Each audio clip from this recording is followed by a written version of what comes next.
I just messed that all the way up. Don't worry about it.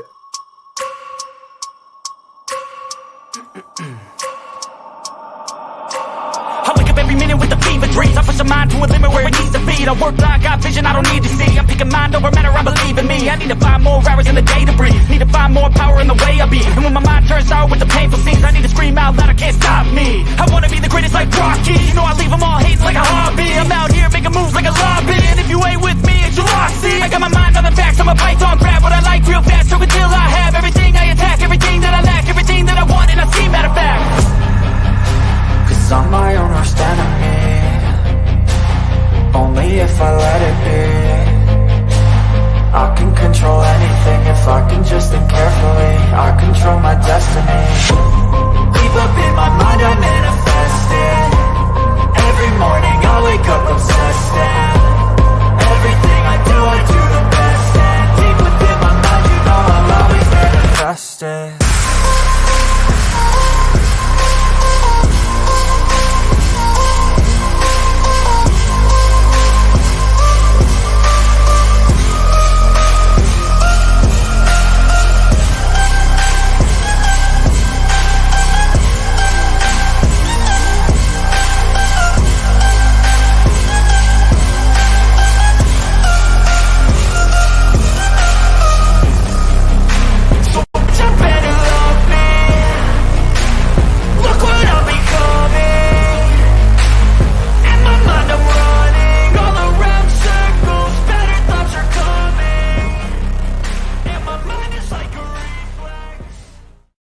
Good morning, everybody, and welcome to the Dream Manifester or Dream Manifestation, hosted by the Empowering Perspective community. We're your hosts for today's conversation. I am the mindset coach, Dwayne Dwyer, and with me, I have the Dream Manifester herself, Tanisha L. Bowman. Tanisha, how are you on this Saturday morning?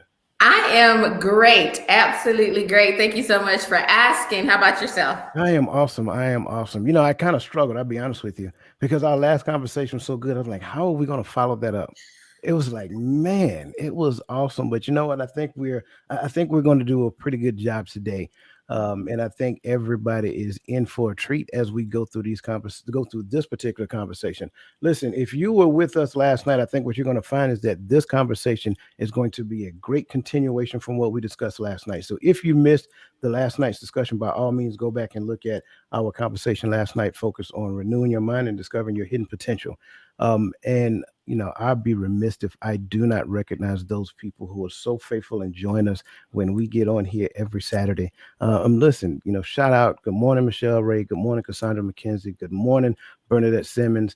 I mean, you guys are awesome. Cassandra, thank you so much. And I just kind of want to explain what just happened. So we also have on the Empowering Perspective podcast overall, we also have what we call super supporters. So I want to make sure that I give a special shout out to all of our super supporters. We greatly appreciate you. And what you're going to find is that as a super supporter, you are contributing to the things that we give you. So, you know, I have this plan and I've talked about it. I'm going to continue to talk about it. I have this plan that we're going to give you more than what you bargained for on this platform. So by all means, super supporters are appreciated. And if you want to know how to be a super supporter, just look up under your chat window. You're going to see a square with a $sign on it. Whatever you decide or whatever you contribute, we greatly appreciate it. And you will get it back. That is my guarantee to you. So without further ado, hold on, somebody's over there on Facebook talking. I don't want to leave them out. But without any further ado, we're going to dive into today's conversation. That's my man, Roland Walker over there. Roland's over on Facebook. Hey, that's Detroit. What up, though? Oh my goodness. We are in rare form already. Listen, Murphy has been in effect already this morning. Right. I made a couple of mistakes, but that's okay. We're going to roll with it. So I'm just going to let this definition roll because this is going to be our primary focus for today's conversation. And that is the law of purpose in life. We have taken manifestation in physical form to fulfill a purpose. So with that being said, the focus on this first portion of the discussion is from consumer to business owner. And I think that is going to set the conditions for where we're going. Now, going forward, we're going to kind of set the conditions, because I believe that every entrepreneur, business owner, or whatever, they have a creative mindset. They have a creative niche that they tapped into, and they found a way to answer the problems of the people that exist, or satisfy the needs or the wants of all of their customers. So, with that being said, going forward here, what was the major shift in your mindset as you were transitioning into a more creative state of awareness? Okay, so the major shift was changing my mindset. Okay, when we talk about mindset, to me, because that's one of my favorite topics, it's always making the decision to change your mindset. What is it that I believe about me? What is it that I know that I deserve? Because when you believe it, then you're going to do it. You say it because you believe it. You act it out because you believe it, right? So if I say, I want to change from being a caterpillar to a butterfly, not only am I hoping or praying for my wings, but I also have to change my mindset. Okay. The caterpillar has a mindset to fly, right? Just because you have wings don't mean you can fly. The caterpillar has the mindset to fly. So therefore, not only am I changing my mindset and deciding to fly, now I am changing my whole perspective. Well, not that I'm better than, but I'm better off. So I'm not hanging with the caterpillars anymore. Okay. I'm not telling my dreams to the caterpillars anymore. I can pull the caterpillars up and I can help them, which is something that we'll talk about a little later here today. But that is not my crowd anymore. And I think that's where we mess up as a people, And I did see my homie here say, "What up, though?" So, I know he's from Detroit, which is my hometown. And we always want to, bring people with us in a sense. It's good to bring people with us, but are we really bringing people with us? Are we bringing people that's ready to change their mindset with us? Are we bringing people that has bigger dreams with us? Or are we just still kind of hanging around because that feels good, right? When you change your mindset, you're going to start doing things that don't feel good. It is good, but it don't feel good, right? You're going to start leaving relationships that are comfortable, right? It's comfortable to crawl around and duck and dodge because you're only existing and you don't want to get stepped on. So you go and hide up under the tree or go and, sit in the dirt so that you don't have to face the world. But when you decide to take off and fly, you're going to be noticed. People are going to see you. So guess what? They're going to see the good times. They're going to see the bad times. They're going to see the failures. You're going to have people that are going to laugh. You're going to have people that's going to say, "I knew that wasn't going to work." And maybe it don't work at that time, but it doesn't mean that it's not going to work at all. Changing your mindset is changing your mindset. We want the transformation, right? We want to be the butterfly. We want to do that, but we don't want to change our mindset so that the transformation can come. I like it. See, if you were with us last night, see what I mean when I said that this conversation was going to be a continuation from last night? I'm telling you, like, you heard a lot of things that she said in this. I mean, we've only been doing it. We've only been live now for 8 minutes, and you heard her tap into like 3 or 4 different things that we mentioned last night. That's why I love how this conversation flows from last night. And I heard a couple of different things. I heard her first mention her changing her mindset. I believe, and again, it's just going to be a continuation. I believe that part of changing my mindset is changing how I view myself. Yes. Right. That's the first piece for me that I had to do. I had to change the way I looked at myself, change the narrative of what I've seen when I looked in the mirror, and equated that to the social messaging that exists. When I was growing up, it wasn't no social media, it was just word of mouth. Right. So word of mouth, television, all that other great stuff. And then the environment that you kept, your normal environment, what do they view you as? How do they view you as? Do they view you through the lens of their, parents and things of that nature? So you have to realize that there were automatic restrictions that were placed on you that you didn't even invite into your life. So part of that, shifting my mindset, I needed to go back and identify or change my identity. After I changed my identity, that helped me to change the conceptual model that I viewed the world through. I can't see the world greater than how I can't see my environment or the world from a lens that is outside of how I see myself. If I see myself as a victim to this society, then I'm going to see the society as the oppressor. I think that's important to understand. So it was important to change my identity so I can change my concept. Afterwards, then I could change the esteem, how I esteem myself. In other words, how I express the authentic version of myself.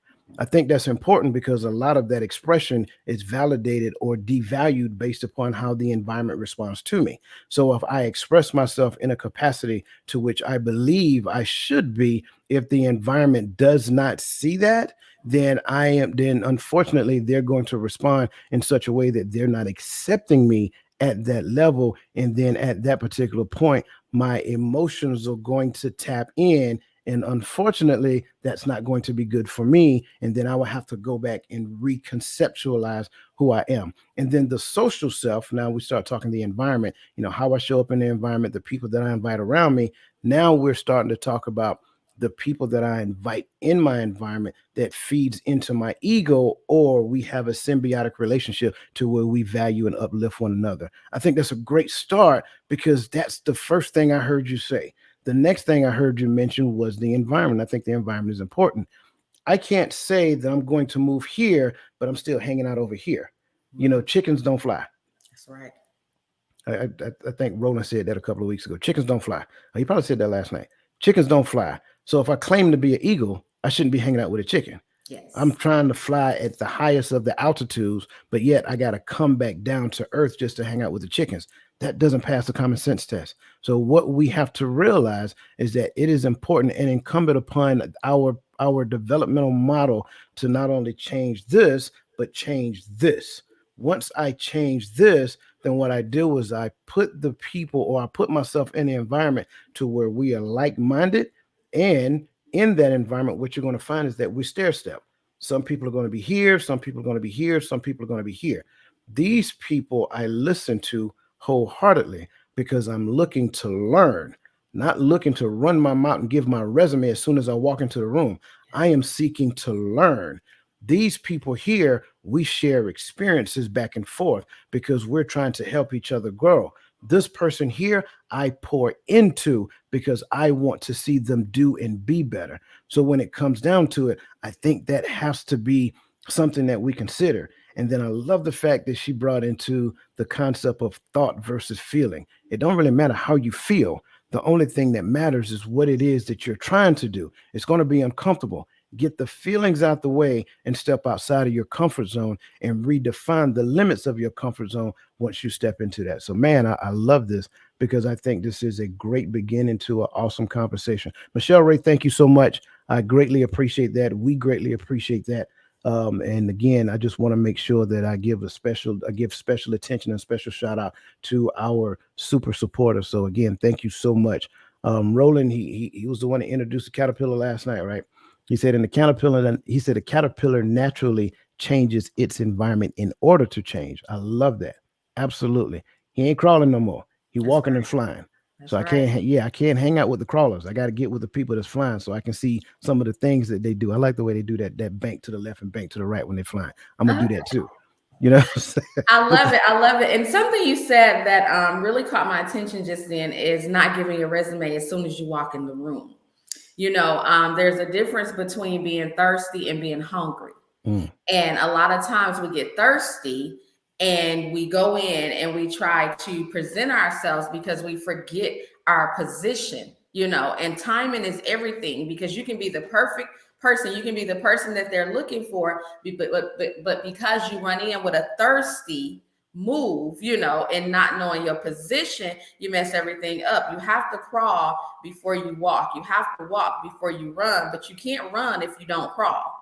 It's mm. okay to start. We forget we all have to start. God can do anything. God can do it immediately, but it's all about his timing. And a lot of times we tie God's hands because we get thirsty. You get thirsty, you get dehydrated. You get dehydrated, you start to fall off. Absolutely. Absolutely. I love it. I love it. Welcome to the show, Bold and Driven EP, Mr. TMI. Good to see you. And always a pleasure to hear you speak, brother. I love it. I love it. I love it. Listen, if this is your first time joining us, look in the bottom right hand corner of your screen, go ahead and hit the subscribe button. Go ahead and share it with some people as well.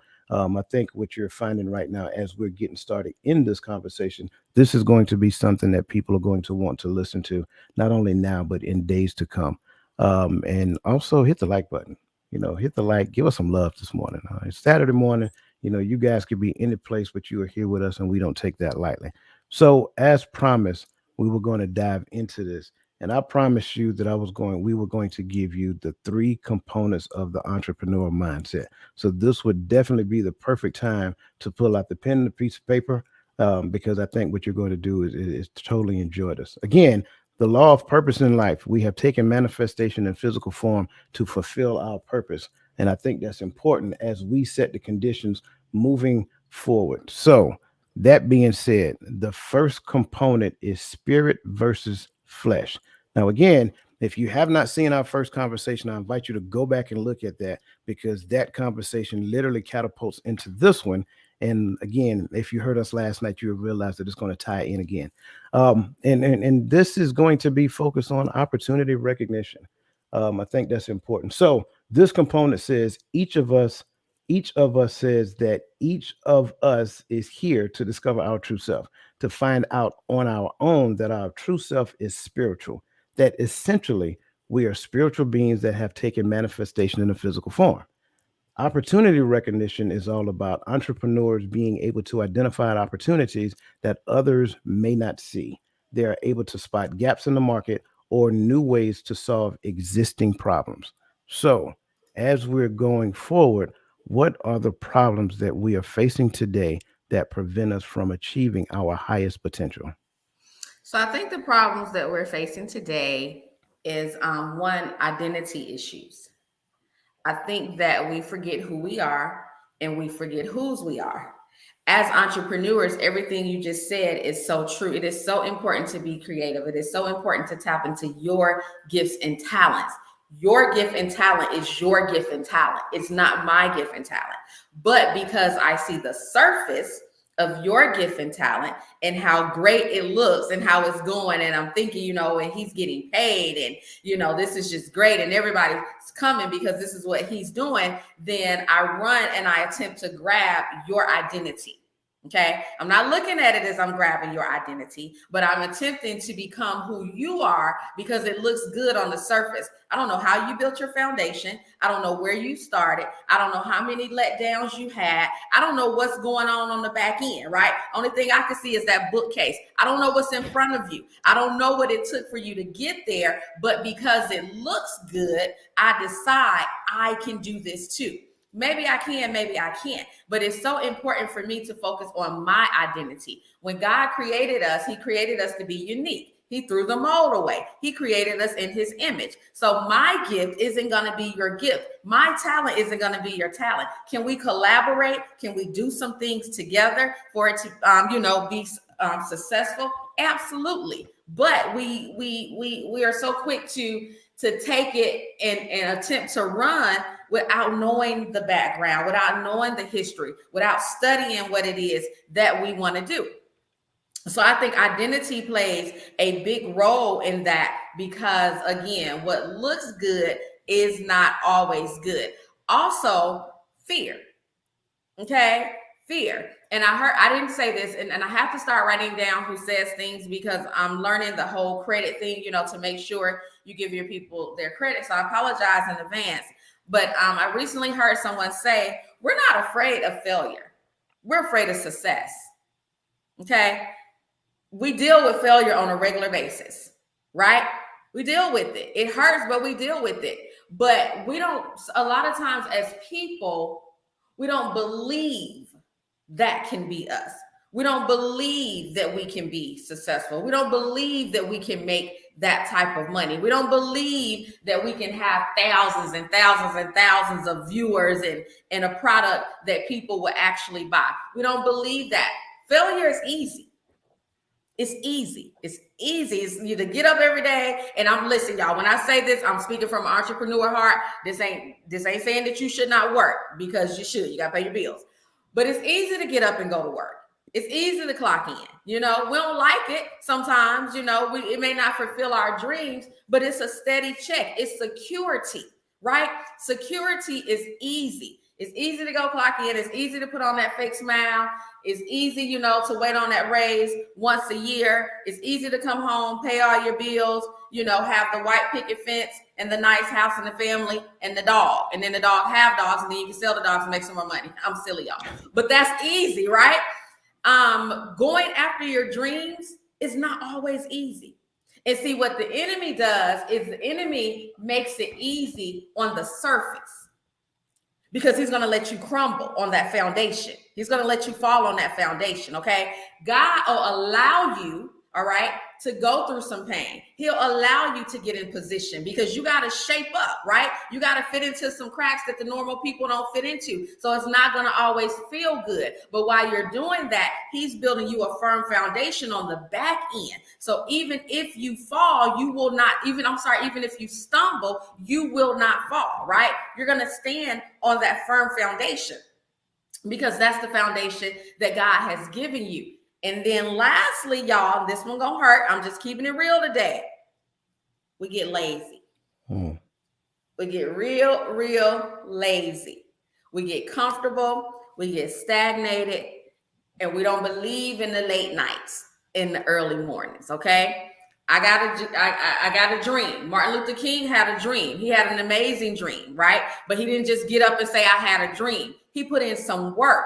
Okay, because at some point, after we dream, we got to wake up and we got to make it happen. Okay. So we seen him put in some work. We seen him marching. We seen him, go through some things that anybody should not have to go through. We seen the back end of what he was doing. We didn't just see the dream. We saw the vision, right? We saw it come to pass. So we were able to believe it, y'all. We got to stop being lazy. We do, y'all, and it hurts. Listen, ask me how I know, right? Like right now, when I leave here, I'm gonna go lay down. But we gotta stop being lazy, y'all. We gotta work smarter, not harder, all the time. So we gotta be smart, but we gotta study. YouTube will give you a master's degree, and Google will heal you. We got to study. We got to put in the work. We got to find some people that we admire. Not that we want to be them, but we admire them. We got to get our hands dirty. It's okay, y'all. It's all going to work for your good. Any billionaire, millionaire, successful person, it was some work behind it that we didn't see. Again, that goes back to the surface. Man, I love it. I love it. You touched on a lot of key points. I like the fact you brought identity back to it, right? The whole identity crisis is what I call it, because I think a lot of times what we want to do, just like you said, we want to, we think we're going to copycat our way to success. Don't get me wrong. There are systems that work that way. There are systems that say, if you just repeat the process that I did, you will obtain a certain degree of success. The issue is that we tend to compare my level of success to your level of success. Tanisha has done a great and marvelous job with what she actually does in her field. And if I decide to jump over there and use her as a mentor and follow in her footsteps, I can gain some success. However, what ends up happening is that I start comparing my success to hers. Why haven't I achieved a certain level of success? Well, I'm not her. I don't have her personality. I don't have her, her charismatic nature when it comes down to interacting with people. I'm straight, raw, direct, and to the point.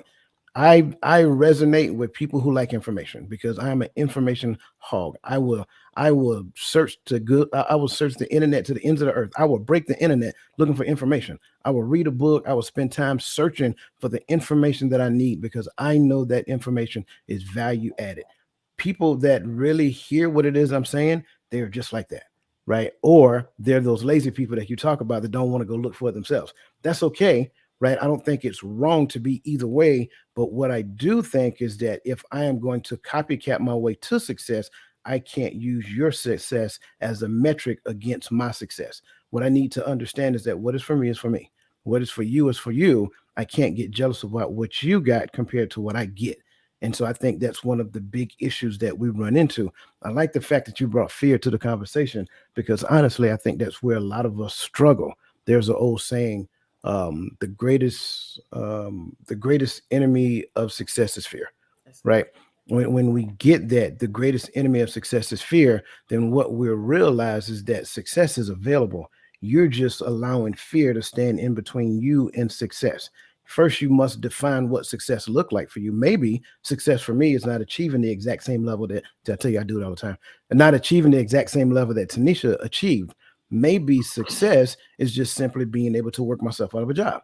There's nothing wrong with that. Right. Maybe I need to benchmark and milestones success for me. My first metric of success is being able to pay the bills. Second metric of success is being able to pay bills so I don't necessarily have to go to work. Third metric of success is financial freedom. Fourth metric of success is now legacy. So we have to look at milestoning success. I think sometimes what we do is we just say success is this, and we leave it up there, but not even realizing that the goal of success that we set for ourselves exceeds our identity. I can't attain a goal that exceeds the identity that I have accepted for myself.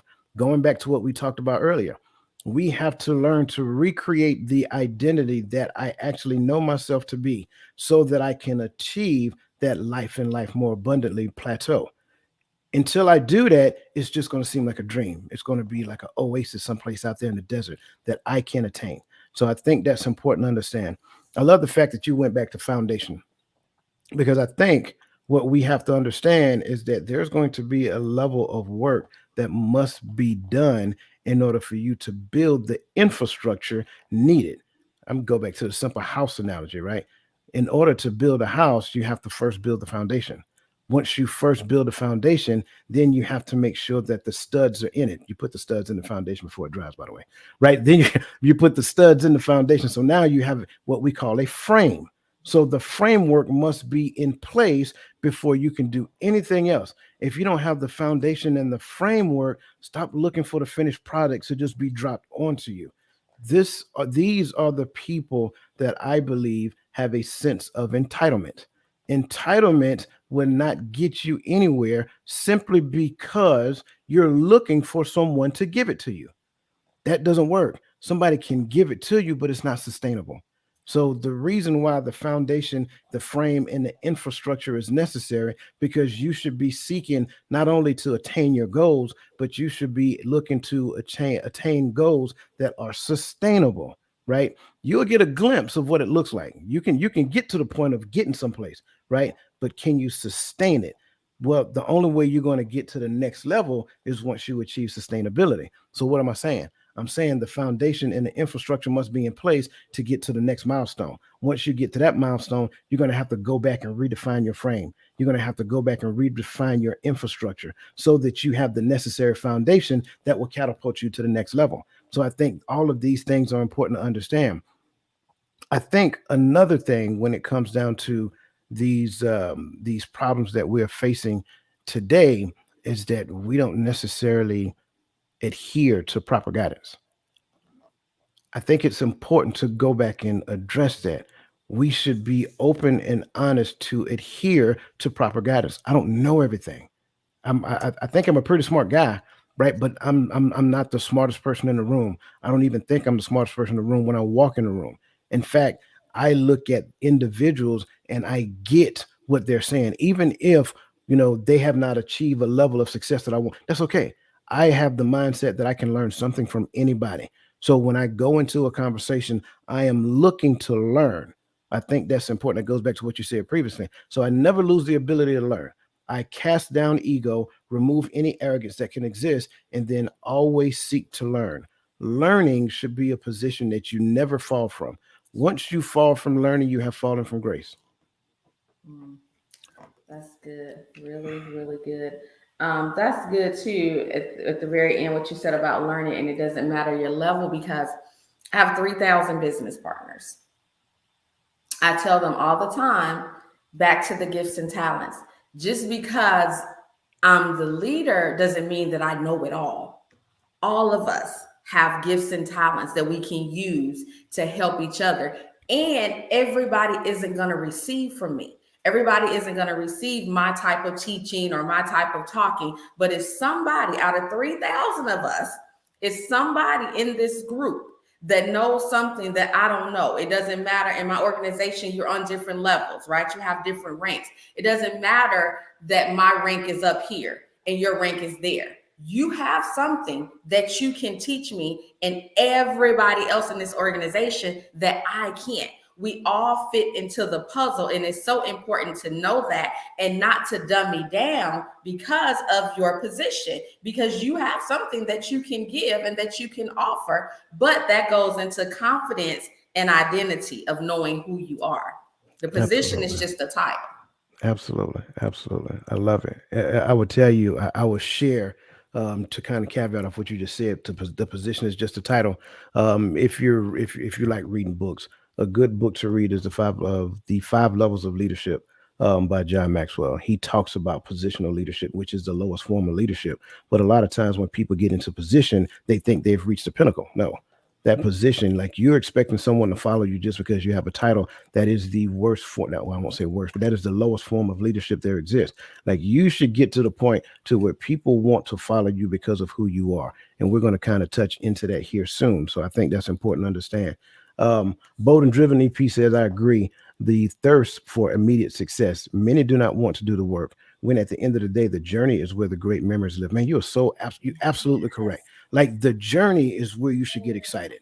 Like you learn so many lessons in the journey. I think that's important that we understand that. We focus so much on the destination and we lose attention. We don't pay attention during the journey. Well, the journey is really where your blessings exist. The Yes. destination should always move. You should never attain a destination, right? Once you attain a destination, then what are you going to do? Right. So you always must keep redefining the destination itself. So I think, and that's why I talked about the milestones of success. So I think that's important. Great point. Appreciate that, brother. Um, my main man from Detroit. We got to stop being procrastinator. Absolutely. I love it. And again, procrastination is just another form of fear. That's it. He said, great conversation. Always appreciate it, brother. We're so scared to collaborate our talents because we feel one will achieve. Man, listen, he is dropping nuggets, and I agree. I don't Yeah, know that kind of why. goes into one of the topics here today. That's really good. I am a motivational speaker because of my journey. So that was really, really good. It was, things that I went through in life because of the journey. That's why I'm able to tell my what was story, now my testimony. That's what created it. But we don't want to do the journey. And you are so right. That's some memories, good and bad, but they shaped me into who I am today. And now I'm able to express that openly to others. I love that. Absolutely, absolutely. Um, I think, and going back to his point, I don't know why we have this competition mentality amongst us. I mean, what's for you is for you. What's for me is for me. Instead of being competitive, we should champion one another. Like Yeah. I'm that person, like I want to like uplift you. I want to celebrate you and all your achievements. So I think he is 100% correct. We need to learn to collaborate with one another. I think that's the highest form of existence when it comes down to community. So great point. I'm glad you said that. Good morning, Shaking Nations with Jesus Christ. Man, listen, I love that name. I'm just going to be honest with you.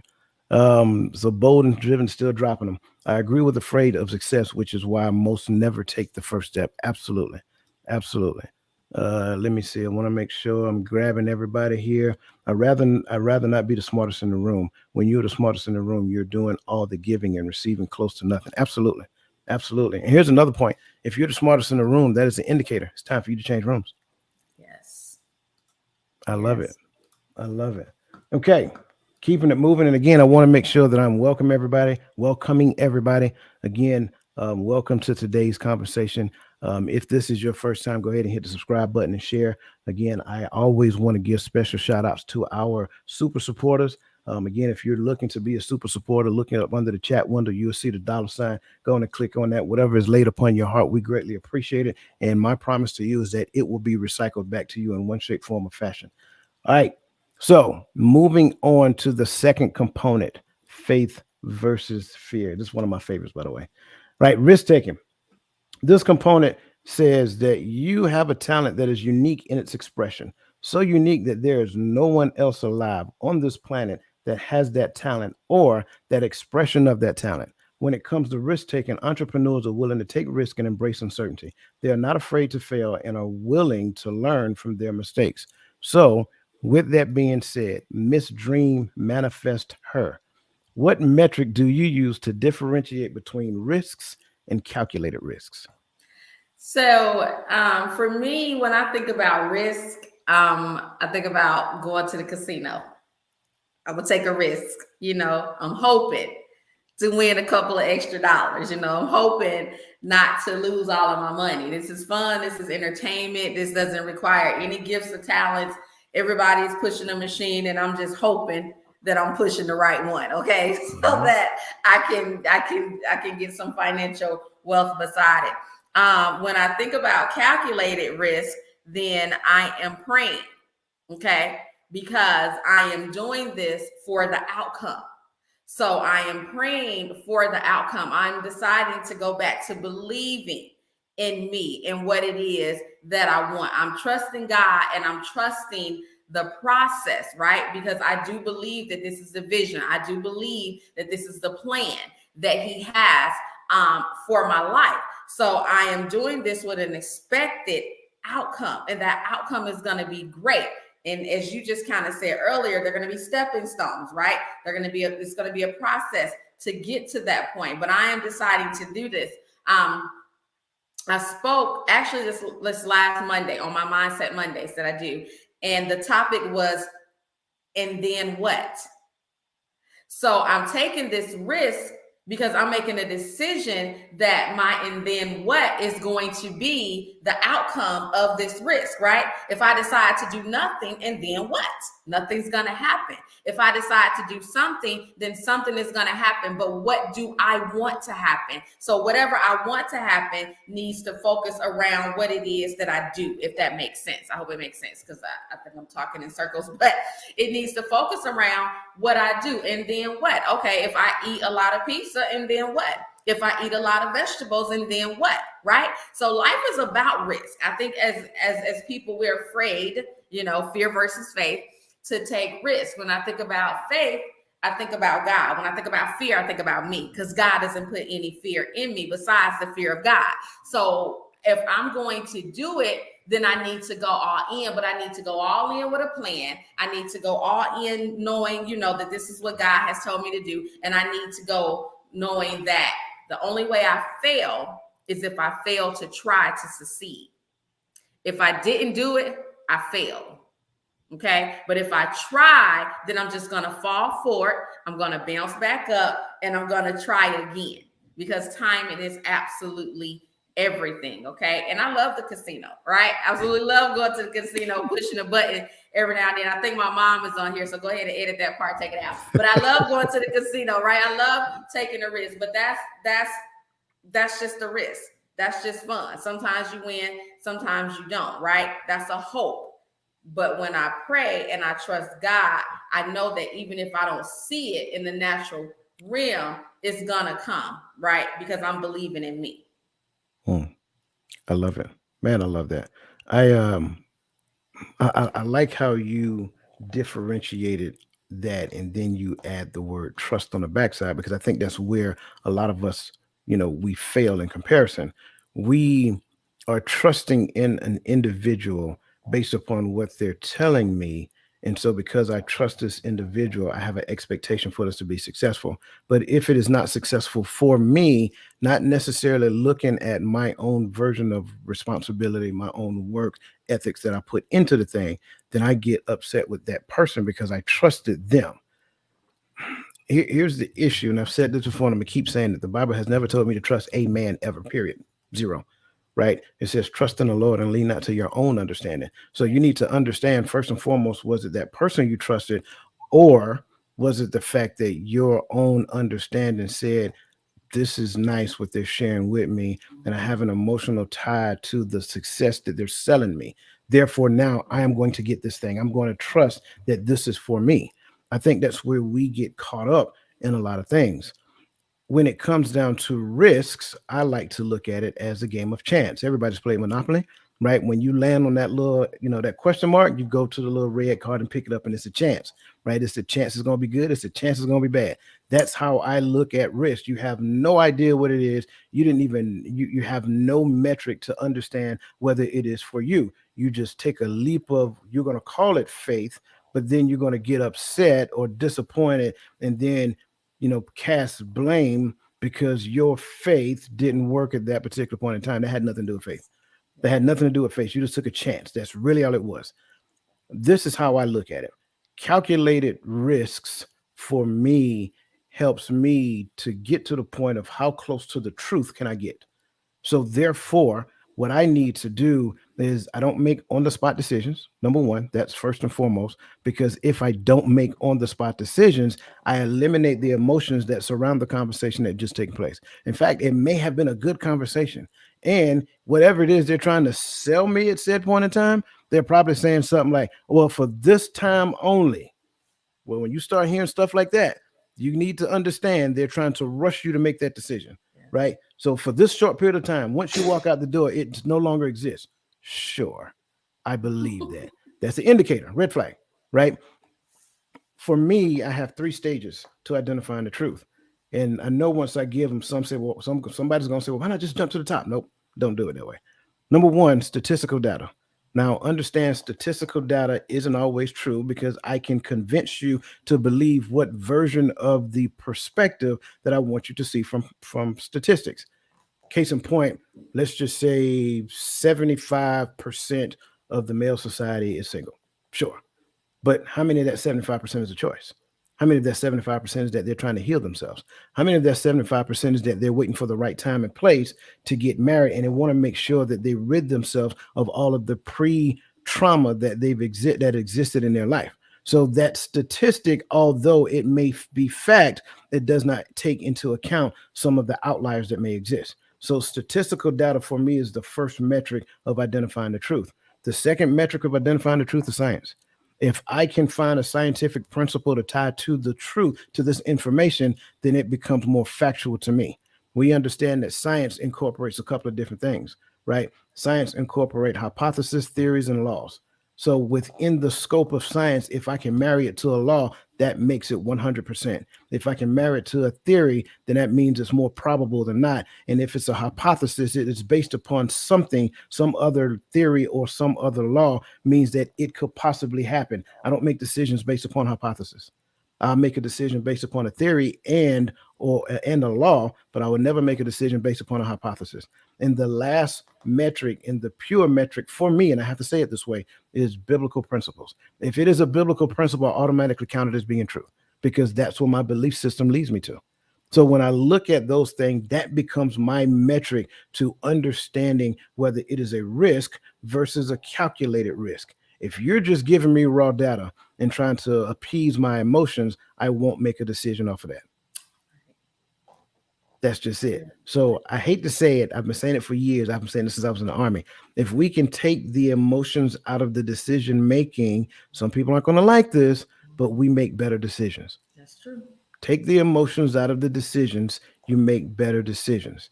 Then after you make the decision, now you can marry the emotions to the outcome of the decision. Meaning, after making the decision, what is the goal that you want to achieve? Use the emotions to bring the goal to fruition. I just gave somebody a golden goose and they don't even realize it. Use the emotions to bring the dream to fruition. Yes. That's why they exist. They don't exist for you to push people away, for you to demonize people, for you to pass blame on anyone else. The emotions are supposed to be for you to attract the things that are necessary for you to achieve the dream. That's good. Be honest with you, after that one, I should probably have like 15 super supporters. Just being 100% transparent. Yeah. If you really heard what I just said, I'm telling you, I just gave you 2023 should yield a great outcome for anybody who just heard what I just said. Yes. I'm just being transparent. Emotions are used to bring dreams to fruition, not for you to shoot down people, call people demons, none of the other stuff. People are not demons. Their behavior just isn't good. Just want to make sure I address that. Yeah, that was really good. I actually wrote that down. So that was really, really good. I heard my pastor once say, you can change your mind, but you can't change the consequences. So it starts with the decision. That decision is going to bring a consequence. So you can always change your mind, you know. And I love the fact that you said you don't make on spot decisions, because that definitely comes from emotions, you know. And that decision is just a moment, right? But then that brings a lifetime. That moment Absolutely. becomes a lifetime. So that moment can dictate, what's going to pretty much happen next. So I like that. I thought about buying a car when you were saying all that, because that's, the car dealership. Hey, this is it. This is the only one. Tomorrow it's going to be this price. And knowing that you can't maybe afford that car, but you go ahead and get it because of emotions. And not only can you not afford the car, but now you got to have the car insurance. Now you got to have the maintenance of the car, that all comes behind making a quick decision off of emotions. Absolutely. And in fact, let me address that because I have a process when it comes down to car buying. I'm just being honest. Yeah. I've literally, so first and foremost, put yourself in the driver's seat of the car buying process. Put yourself in the driver's seat of the home buying process. Like, you should dictate the outcome, not anybody else. Yes. When I bought my truck back in, man, what year? 2021. Yeah, 2021. When I bought my truck back then, I had already did all the research. Like I told you guys, I will search to the bottom of the internet to get the information that I want. I had already done all the research. So you're not selling me anything. I am going to see if you have it. That's it. When I went to the car lot, I said, I want this. I want a black Dodge Ram limited night edition. Well, we don't have that, but we have this. You're wasting my time. Bye. That's it. Conversation is over. If you're not telling me that you can get it, what are we talking about? That's Well, I right. don't have that on the lot, but I have this because he wants me to buy it right now. No, I want to buy what I want. That's it. If you don't have what I want, then you're not the person I'm going to buy it from. That's right. So literally, I had to drive maybe an hour to the car lot where the guy said, I do not, and this was his exact words. He said, I do not have it, but I can order it from the manufacturer. Now, this was during the time that they had the issue with the computer chips. So no car dealerships were getting any cars at this particular point in time. But he told me, he said, I don't have it on the lot. He said, in fact, when I searched the inventory, no other dealership around here has that particular vehicle. He said, but I can order it from the manufacturer and they will build it. He said, it may take about 6 months. And if you're willing to wait, I can get it. I say, I'll wait. 6 months later, he called me and said, your truck will be here tomorrow. And that's how I got it. Don't ever allow anybody to dictate the outcome of what you have in your mind. Once you say, I want this, don't let the situation change it. Again, another golden goose. Once I say I want a thing, I'm going to use a different terminology, a different vernacular for other people who believe differently. Once I say I want the thing, the universe will start conspiring on your behalf. When you change your mindset, you just confuse the process. You don't know what you want. You're unstable in all your. Okay, I ain't gonna go there. So again, you exactly. you can't be double minded. When That's right. you become double minded, you confuse the process. So then you go all the way back to the start point. You have to say, this is what I want, and I'm not changing my mind. Doesn't matter who says, well, I have this. You can walk away with this today. I'm good. I'm not pressed or forced. That's So I right. think that's important to understand. So That's right. man, this is good. Again, I'm telling Really. you, I'm telling you, you guys are in for a treat already. Let me make sure I'm giving honor to the chat. I'd rather not be the smartest in the room. Yeah, here I already addressed that. I'm sorry. Um, there was, who is it? Miss Ramona Perry. Good morning. I'm sorry, you're on Facebook, so I had to look over there. So good morning and welcome to today's show. Let's see. Shaking nations with Jesus Christ. Say, Amen. That is so very true. If you stay in fear, you never know what could have happened. Overcoming fear is amazing. Even if you step out and fall, you don't know unless you do it. Faith over fear. Absolutely. Antoine Lyons, welcome to today's show, brother. I love it. Good to see you. Always good to see you. It's a difference when you gamble for fun or gambling to manage your lifestyle, meaning gambling that mortgage or rent. Don't do that. Don't gamble away your rent money. Don't gamble away your mortgage money. Right? Pay your bills first. Pay your bills first. Um, Absolutely, man. You guys are awesome. And again, keep bringing the informations in the chat, man. We're gonna always bring it up. Emotions will mess things up if you don't use them correctly. I have had to learn that and teach my kids that. Amen. Pray for you. Pray that you make your right decisions. Yeah. Absolutely, absolutely. Emotions. Again, I can't stress it enough. Do not make emotionally based decisions. Make Mhm. decisions. Yeah, I know I messed it up. I'm sorry. Make decisions. Right. Make decisions based upon your belief system, not based upon how you feel about it. Right. Again, if this is your first time, again, I want to make sure that I want to make sure that you get the opportunity to go ahead and subscribe, share it, invite other people to pay attention to this conversation, because again, I think you'll find that this conversation is actually one of those good conversations. And again, always, always, always giving a shout out to our super supporters. We appreciate you and we value you more than words could ever say. All right. The third component, service to humanity. I think this is one that really hits home for me. Mm-hmm. This is all about serving your fellow human beings and to asking yourself the question, how can I help all those that I come in contact with? When you combine the inability to express your unique talent with service to humanity, then you make full use of the law of purpose in life. Coupled with the experience of your own spirituality, the feel of pure potentiality, there is no way you will not have access to unlimited abundance, because that is the real way abundance is achieved. Service to humanity is the ethical obligation. I want to kind of stress that piece. It is the ethical obligation of individuals, organizations, and businesses to act in the best interests of society as a whole. It involves making decisions and taking actions that benefit the community and the environment beyond just the interests of the individual or the organization.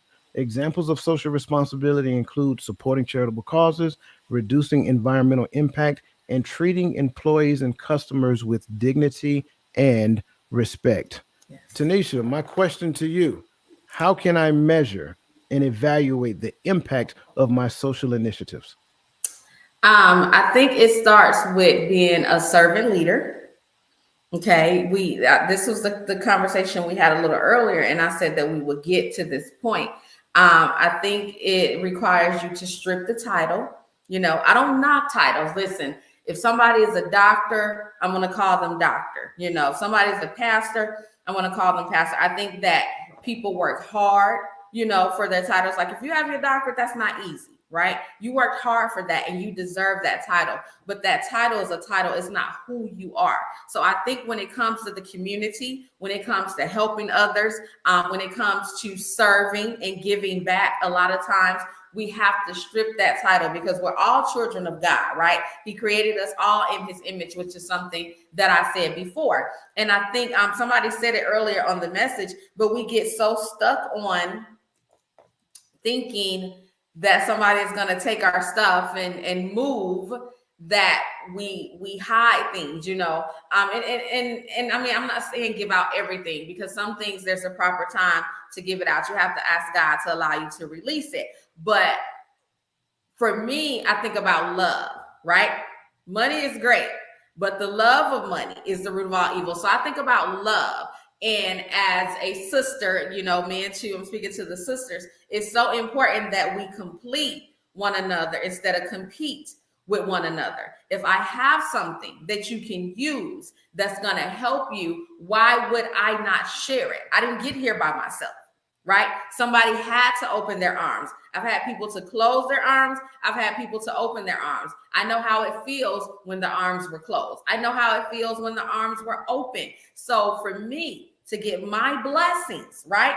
Because every increase is not a blessing. Every millionaire you see has not been blessed to be a millionaire, right? So that's the difference. And it can be gone within, the blink of an eye. You could be a millionaire. You could be the most empty, loneliest, cold person there is and not have peace, right? Because money doesn't bring you peace. God brings you peace, right? So it's important for me to show love, the love in my heart. It really represents who I am. Okay, it really represents who I am, because we can do so much more together. I said it earlier, but there's a puzzle and there's pieces to the puzzle. And see, I'm helping you because God told me to help you, right? I'm helping you because I think you need me, not knowing that I need you. Not knowing that you complete the piece to my puzzle, not knowing that together we are so much stronger and we can do so much more. As an ambassador of Christ, as somebody who loves Christ, I can't say that I love Christ who I've never seen and not love his people. So therefore I am here. And, I always say this, y'all, I'm not going to start preaching, I hope, but I always say this, God, if you can use anything, you can use me, right? We say that so cliche, but we say it when it feels good. right? We don't say it when we don't when it doesn't feel good, or when we don't always feel like doing it. And as a people, we can get so farther ahead. Look at women, all right? For the women on here, how powerful are we if we all walk into the room with our red dress on and our high heels on and our cute jewelry on and our hair done, and we're walking in there together, right? As men, how good does it look if you walking in there and you suited and you tied up? The people don't know that this guy right here is a painter.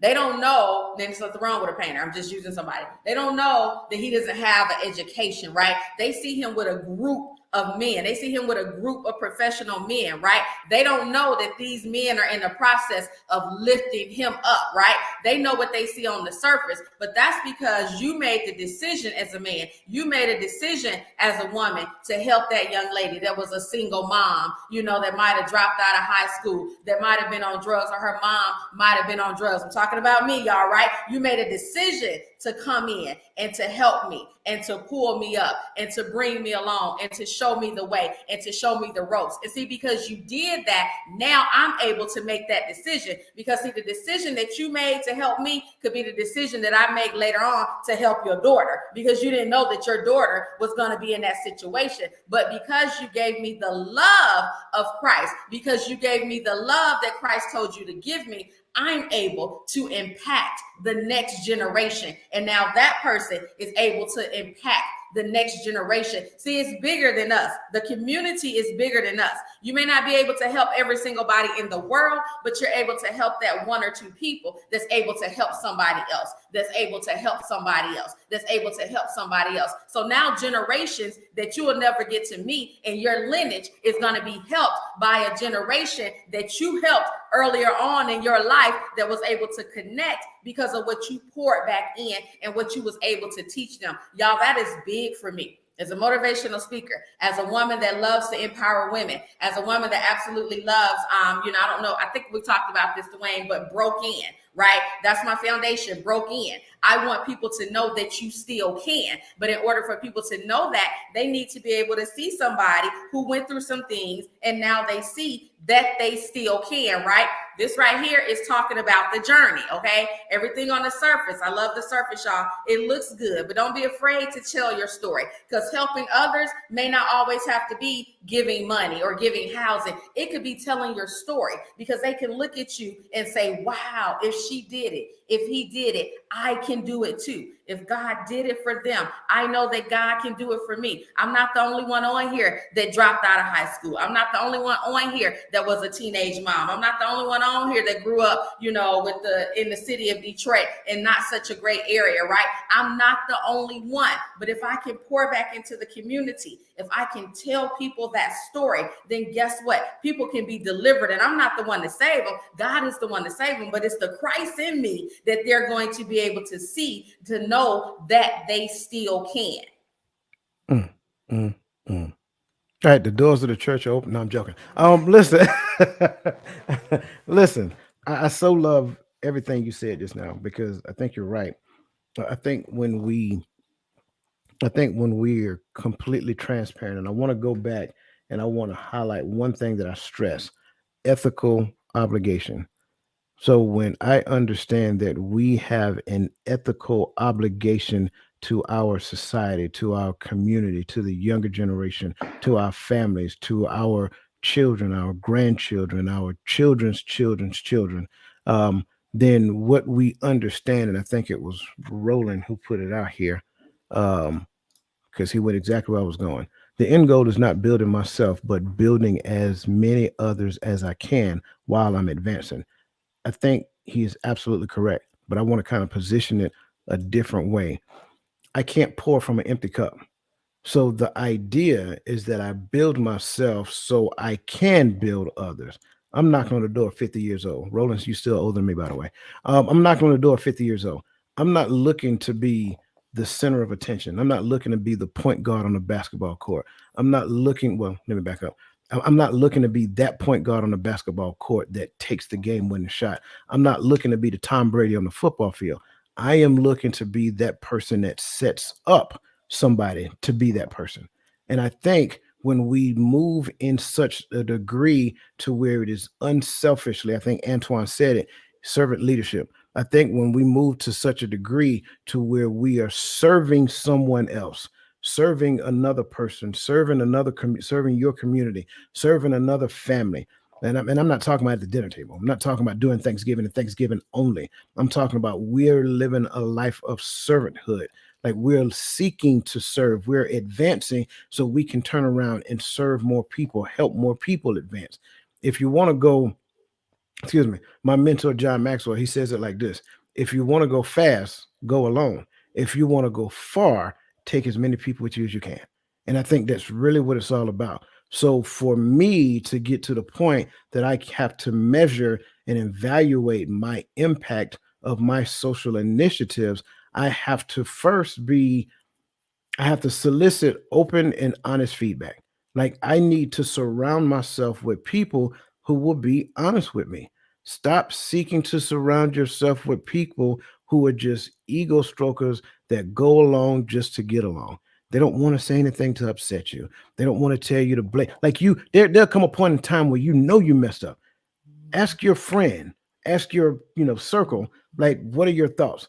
If they don't tell you, so you messed up, and here's how you mess up, then they don't necessarily mean you're any good. They're not there for you, they're there for them.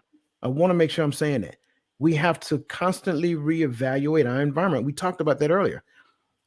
Solicit feedback and give them permission to be blatantly honest. If I messed up, tell me I messed up, right? It may not feel good. That doesn't mean it's not good. I am going to ask you, okay, make it make sense. Tell me how I messed up. Tell me where you seen I could have done better. I am not to the point to where I am, so full of myself that I can't hear feedback. Now, however, don't, and I had this conversation not too long ago, don't don't remove chronological orders from awareness. So if you seen me do a thing in response to a thing, then let's talk about the thing that preceded my response, because that was the catalyst behind everything else. We can't say that, people have a right to feel the way they feel, and then we turn around and take away the right they feel to your action. That's backwards.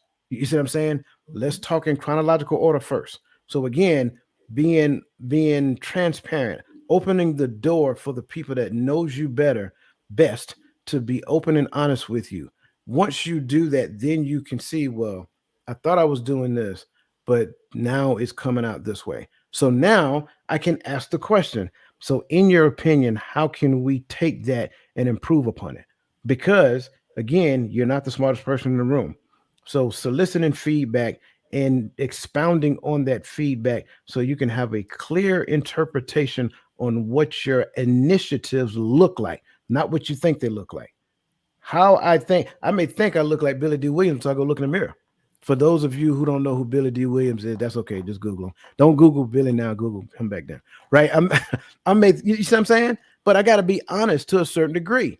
I also need to get to the point to where I'm not so fixed, right, on what it is I think I'm doing, as opposed to being flexible enough to adjust what I'm doing to achieve the outcome that I'm looking for. I think that's important, right? So you can't have a fixed mindset. You must have the mental elasticity to adjust, right? The agility to adjust. So I need to make micro adjustments en route as I'm getting to where I'm going to. Your GPS, y'all like, oh, see, there you go. Road. I'm telling you, man, he always does that. Code 45. Really, your GPS does not work in a straight line in your car. I know it gives you the perception that it does, but what you have to understand is that it's constantly picking up and losing satellite as you're driving. Yes. So really, what it looks like on the map, if you was to zoom in closer, you would be here, then you'll be over here, then you'll be over here, then you'll be back in the center, then you'll be over here. So you're constantly making, so the GPS is constantly making micro adjustments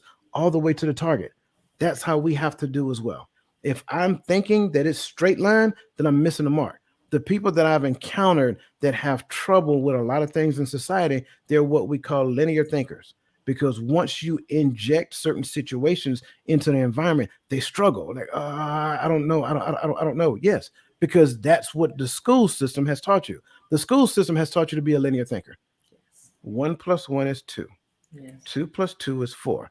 And what you find, if you think about it, in your life, as you go back and consider it, if the conditions were just right, you could easily make a decision. Life does not give you linear equations. Life throws what we tend to call non contiguous battle spaces at you.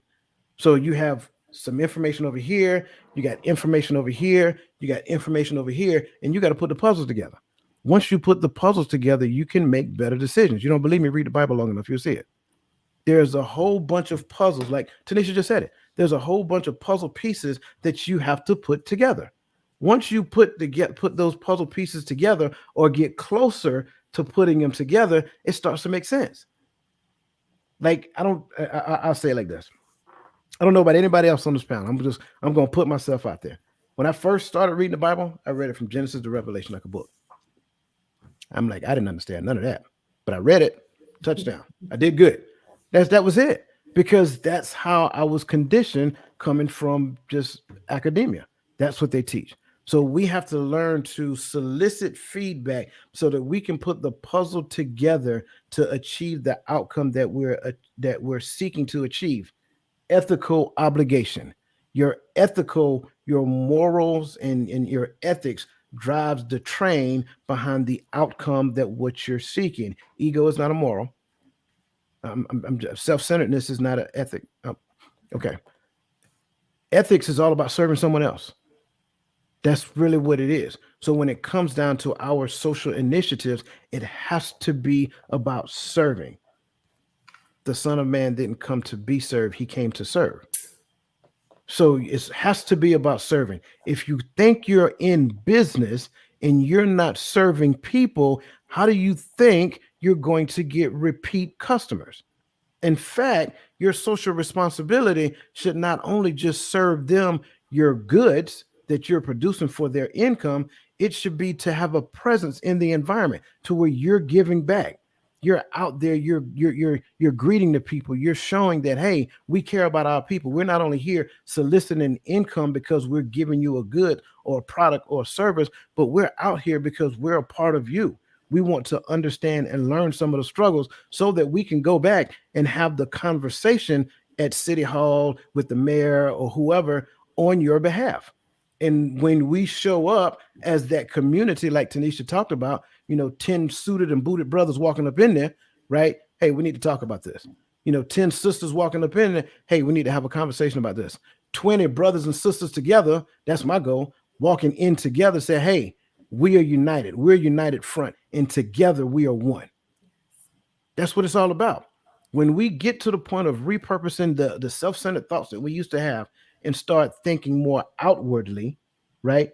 Then we'll get to the point of realizing that, man, the entire purpose of my life is literally to serve God's most prized creation, you. That's it. So I think when we look at it from that perspective, that changes everything.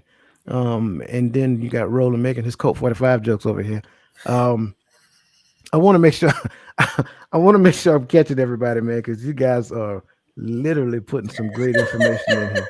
Um, I want to highlight this brother, man, because I think he's awesome. I love what they're doing on his platform. So if you're not familiar with him, go check out his platform. I'm telling you, they have great conversations over there as well. And again, like I put in the chat, brother, you're welcome back anytime. Um, Let me see. A pleasure to have you. Yep, that was him responding to me. I appreciate that. Roland's over there singing the OJ's Love of Money. Let me see. They already touched on that one.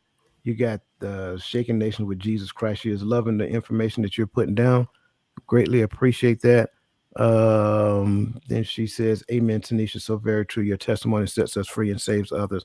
Allow your testimony to be a light, not feel ashamed. Absolutely. And trust me, if you listen to her, she is not handicapped by her past.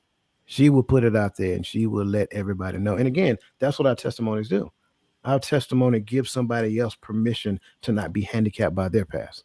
So again, shout out to her, man, because she is truly the example of what deliverance look like from things of that nature. So I love it. I love it when she starts sharing it as well. Good morning, Queen V. Always good to see you. Let me see. Billy D was my mama's generation. You guys are awesome, man. Listen, I greatly appreciate you guys again. If this is your first time, by all means, go ahead and subscribe, share it, invite others to take a listen to it. Because again, as you see, we're not holding anything back. Also, always want to give a shout out to our super supporters. We greatly appreciate you. And if you're looking to be a super supporter, just look up under the chat in YouTube, and you'll see where you can actually support from that perspective. Now, I know we said we was going to give you three, but y'all know me. I always give more than what I said I was going to give you.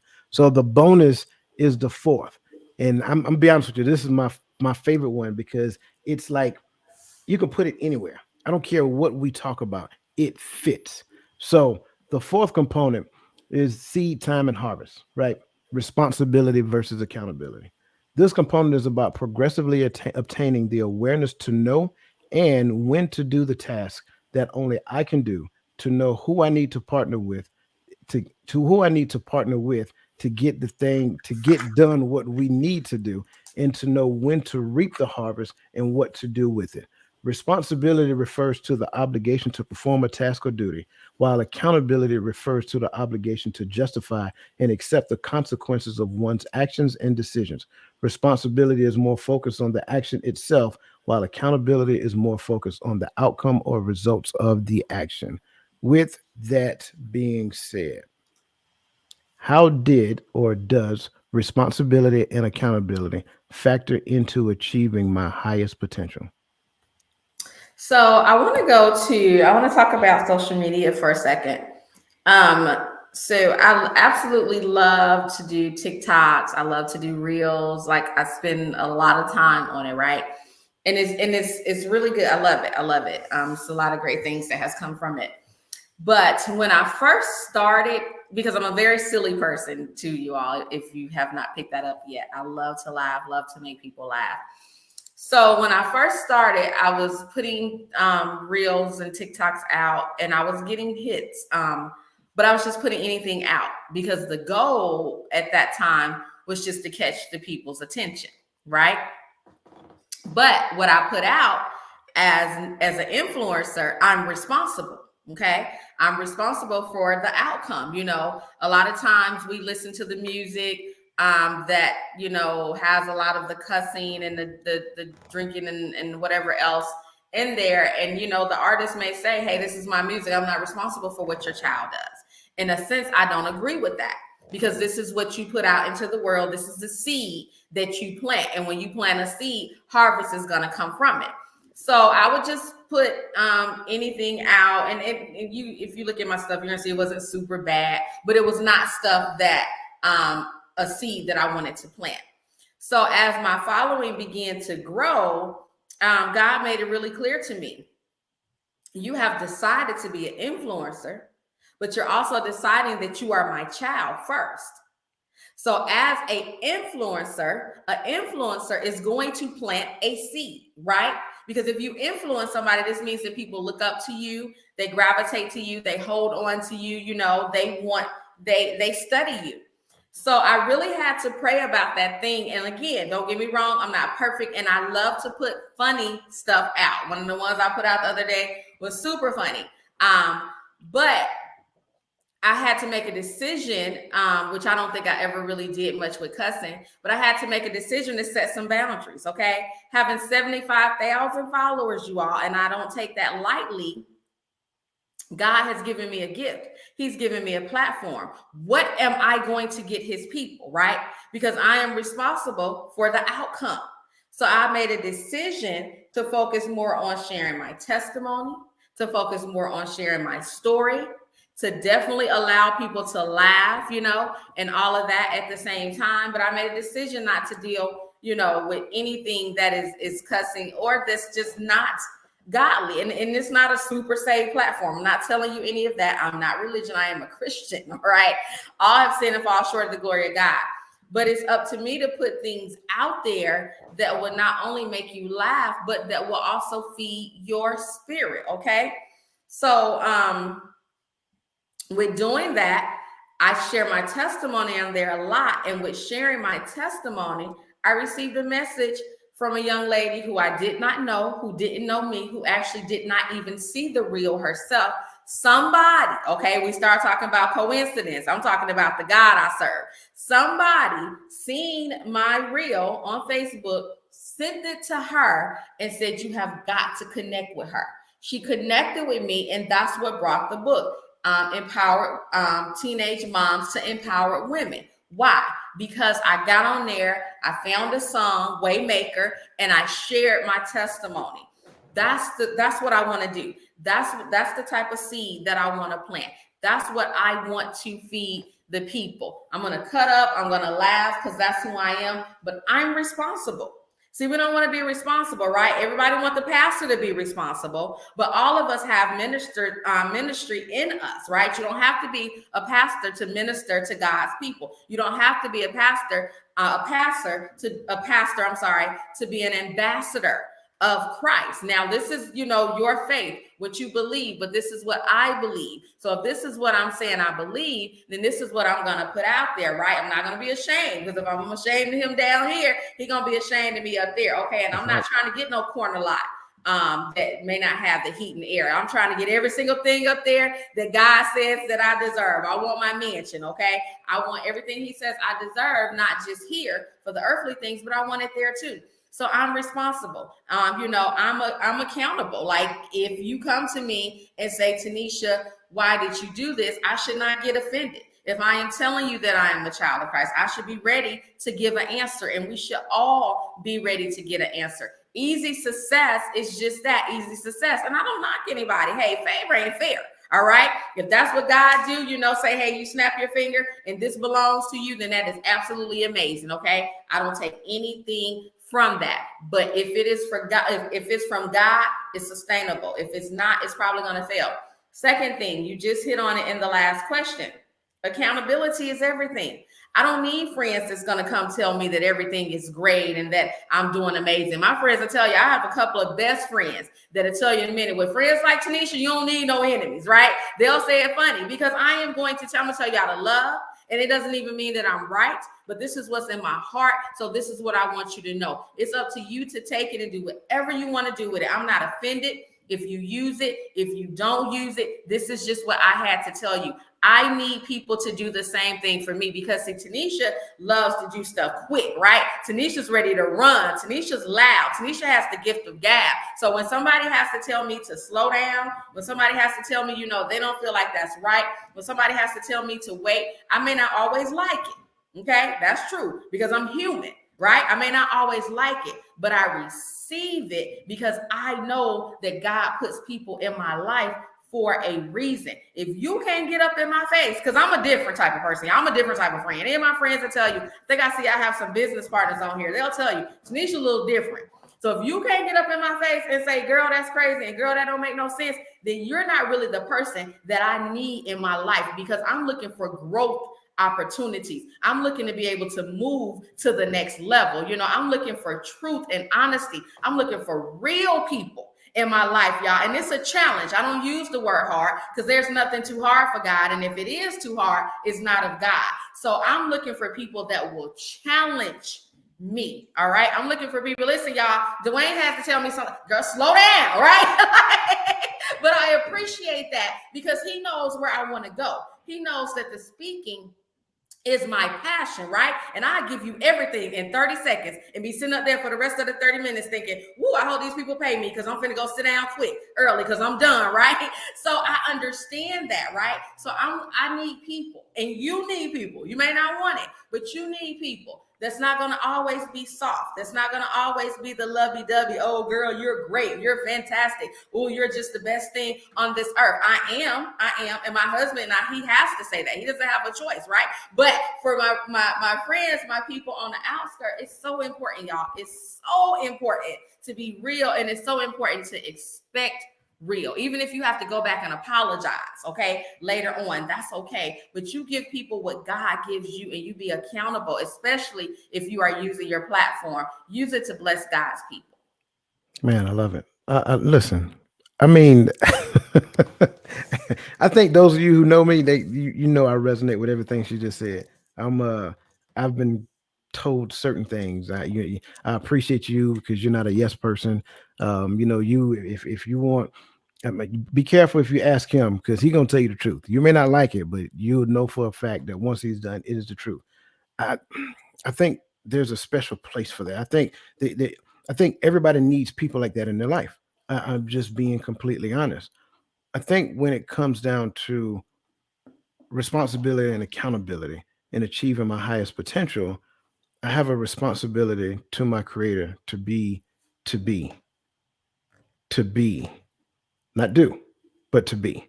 I think a lot of times what we do is we think the doing is going to make you believe that that is who I am. Doesn't work. It's really doesn't work that way. That's the fake it till you make it mentality. So just if I'm doing something and that is not authentically who I am, it's not going to be long before people realize that it's just a facade. So the facade is not necessarily me being responsible for this thing here. I have a responsibility to be be not conformed to this world, but be ye transformed by the renewing of your mind. I have a responsibility to be. So my responsibility to my creator is to understand what that means. Well, I got to go back to understand I am.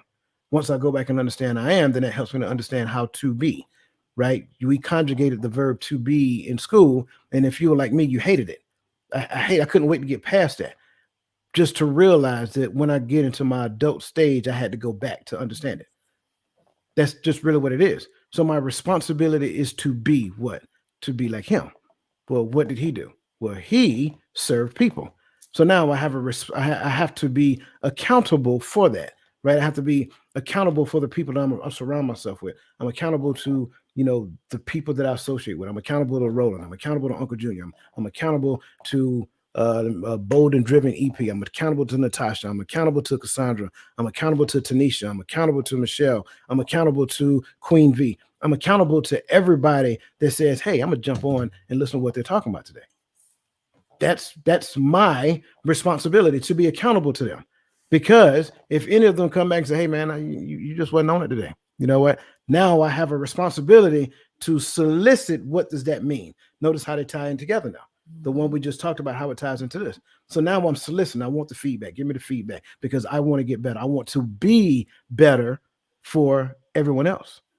So when we look at responsibility and accountability and going back to the concept of seed time or harvest, there's only two places to where responsibility kick in. I have a responsibility to plant seed, but I can't plant seed if it's not coming from an authentic place. Once I can purge this and make this authentic, the seed that I plant becomes authentic.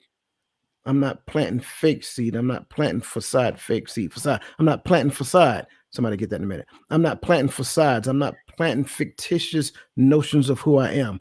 I am planting authentic seeds based upon the character of my creator. Time is not mine. I can't manage it. I don't care what anybody tell you. There's no such thing as time management. It's called priorities. Mm-hmm. I'm going to say it again because somebody missed it. There's no such thing as time management. When you pay me to come to your company and say, hey, I want you to teach us on time management, I'm going to get paid, but I'm going to turn around and say there's no such thing as time management. It's called priorities. If I got 10 things that I'm claiming that are priorities, all 10 of them are not priorities. There are 3 that are priorities. The other 7 belong to somebody else or another place in time. I don't own time. I can't manage what I don't own. Once I understand that, seed, time, and harvest makes better sense. So my responsibility is to plant authentic seed and be prepared for the harvest. In the measure of time, I am still improving and being better because there are certain aspects that the harvest requires you to be a different person than you were when you planted the seed. Let me say it again. There are certain things, there are certain blessings, there are certain measures that require you to be a different person than you were when you plant the seed. So stop getting mad because you're constantly planting seed, but you're not seeing the return right now. Focus on, in that measure of time, being a better version of yourself. Studying, learning, humbling yourself, asking the right question, asking the right people the right question. I think that's important as well. Stop asking the wrong people the right question. Because you ask the wrong person the right question, you're going to get the wrong answer. Simple math. Positive times a negative is a negative.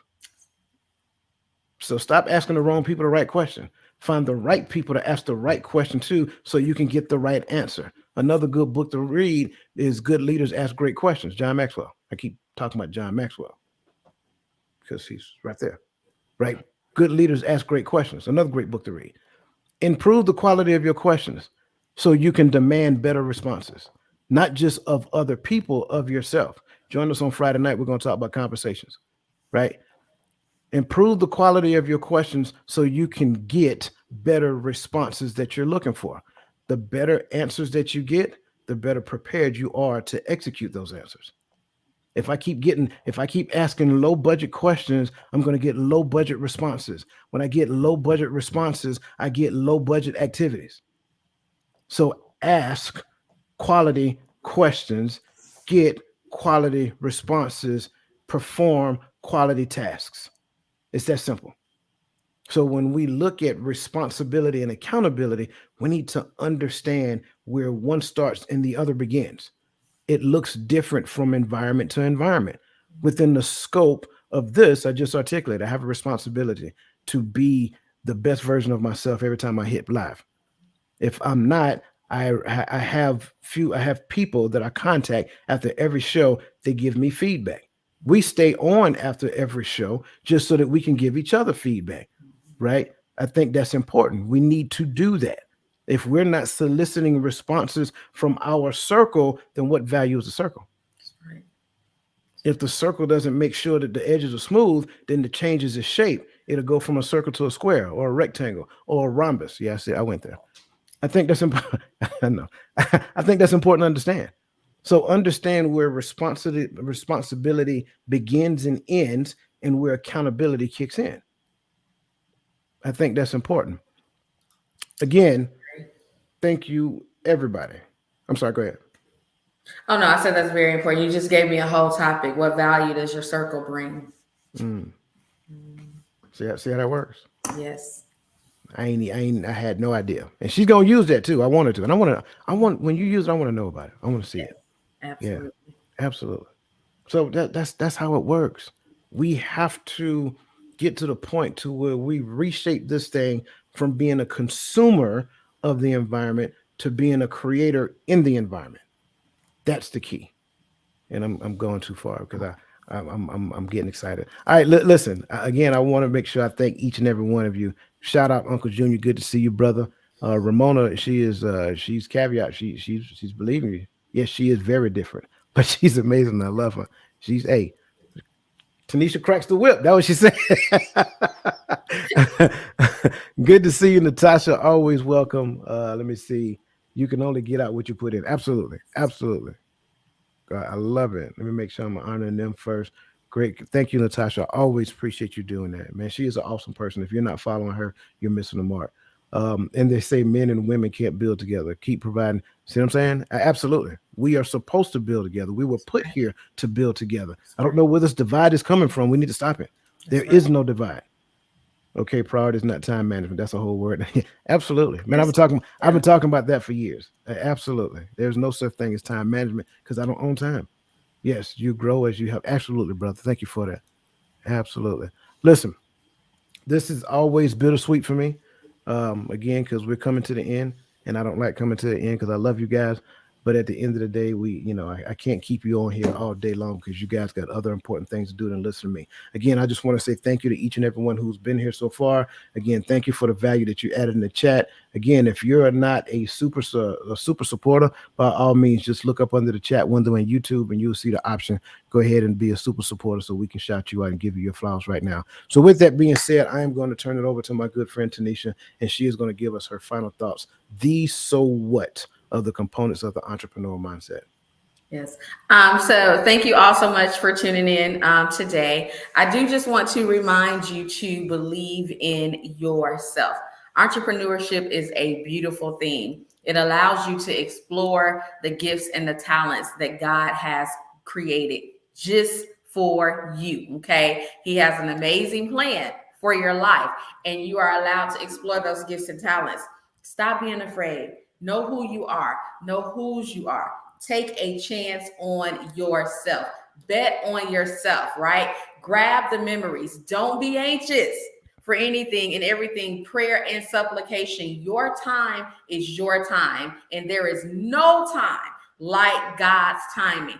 Don't be afraid to collaborate. Don't be afraid to get new friends. Don't be afraid to let some people go. Don't be afraid to change your mindset.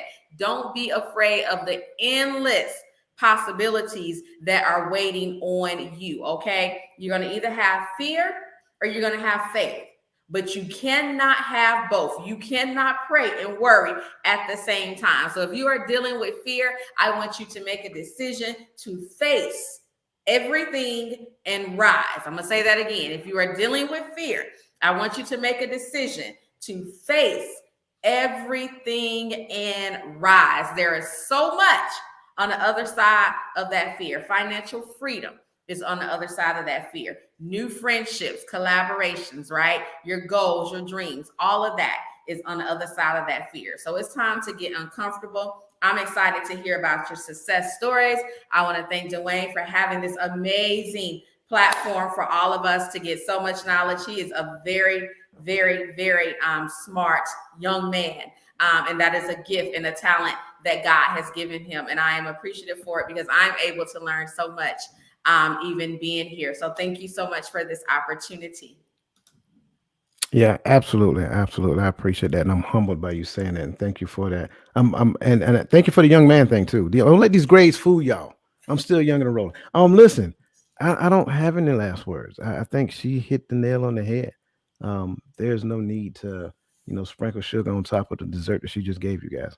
Listen, we appreciate you guys. Again, every other Saturday. Well, I can't say every other Saturday. Just got to pay attention because we have two shows on Saturdays every Friday night at 8 p.m. You got the Hearts of Men. Again, every time we go live, you are welcome. You guys are valued. I love the information that you guys put in the chat.